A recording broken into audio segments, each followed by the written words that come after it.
Second question vector से जो हमारा एस्टेट पीजीटी 2019 में पूछा हुआ है। क्वेश्चन क्या है, क्वेश्चन को रीड करेंगे। एक वेक्टर है A when added to a vector B।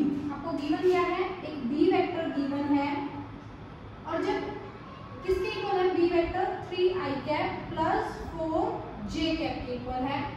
Gives a resultant vector, एक रिजल्टेंट वेक्टर देता है किस डायरेक्शन में, पॉजिटिव वाई डायरेक्शन में। मान लेते हैं कि एक रिजल्टेंट वेक्टर किस डायरेक्शन में देता है, पॉजिटिव वाई डायरेक्शन में, and has a magnitude equal to that of B, जिसका मैग्नीट्यूड किसके इक्वल होगा, B के मैग्नीट्यूड के इक्वल होगा।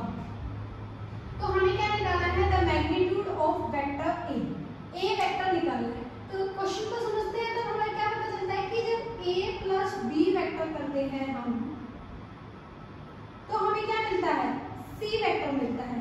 और जो ये C वेक्टर है इसका जो मैग्नीट्यूड है वो किसके इक्वल है, B वेक्टर के मैग्नीट्यूड के। तो B वेक्टर का मैग्नीट्यूड कैसे निकालेंगे, जो हमारा x कंपोनेंट है उसका मैग्नीट्यूड का स्क्वायर प्लस जो y कंपोनेंट है उसका मैग्नीट्यूड का स्क्वायर, मींस 3 का स्क्वायर प्लस 4 का स्क्वायर। तो यहाँ से जो B आएगा वो हमारे पास किसके इक्वल आएगा, 5 के। इसका मतलब जो मैग्नीट्यूड है C वेक्टर का वो क्या रहेगा, 5 ऑफ J।